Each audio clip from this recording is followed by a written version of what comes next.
आज हम chapter 6 NCERT 12th class का हिस्ट्री सब्जेक्ट में भक्ति सूफी परंपरा में एक चैप्टर में एक टॉपिक है वीर शैव परंपरा, उसके बारे में आज जानेंगे। तो आइए जानते हैं। पहला, उद्भव काल। ये कब आया, ये परंपरा कब प्रादुर्भाव हुआ था? तो 12वीं शताब्दी में। उद्भव स्थान कर्नाटक। इनके नेतृत्वकर्ता कौन थे? तो बासबन्ना थे, जो कि पहले जैन अनुयायी थे।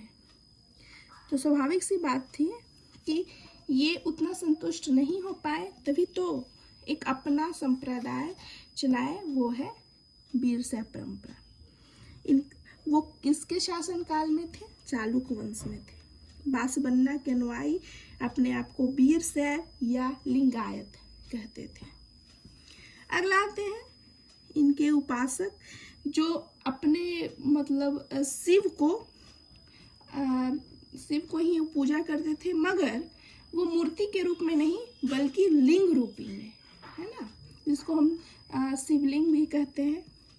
इनका पहचान, जो भी वीर शैव अपने आप को वीर शैव कहलाते थे, उनकी पहचान यही थी कि पुरुष लोग जितने भी थे वो बामे स्कंध पर चांदी के पिटारे में एक लघु लिंग धारण करते थे। उनका वास स्थान कहाँ था? तो इनका कोई परमानेंट घर नहीं था। वो जंगम थे, अर्थात घूम घूम कर वो अपना पालन किया करते थे। आज यहाँ आज वहाँ, वही होते हैं ना, यायावर भिक्षु।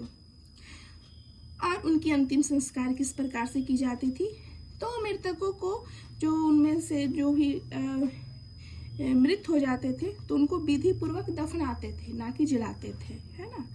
तो यहाँ पे हिंदू परंपरा से ही अपने आप को थोड़ा अलग किए यहाँ पे।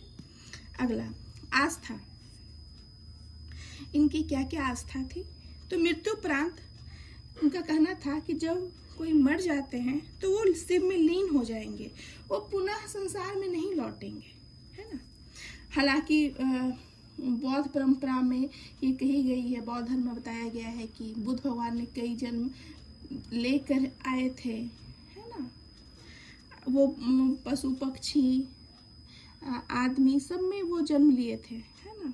तो वो पुनर्जन्म पे विश्वास करते थे, हालांकि ये विश्वास नहीं करते थे। अगला, वो समाज के लिए और कौन कौन से काम किए थे? तो ब्राह्मणीय सामाजिक व्यवस्था पर प्रश्नवाचक चिन्ह लगाया।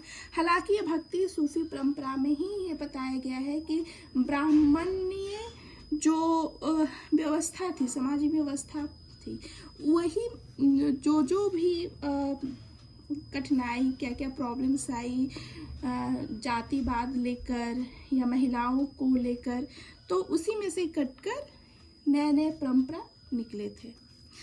अगला आते हैं, ये वयस्क विवाह को मान्यता दिया, मतलब कि कम उम्र में शादी करना ये उचित नहीं समझते थे।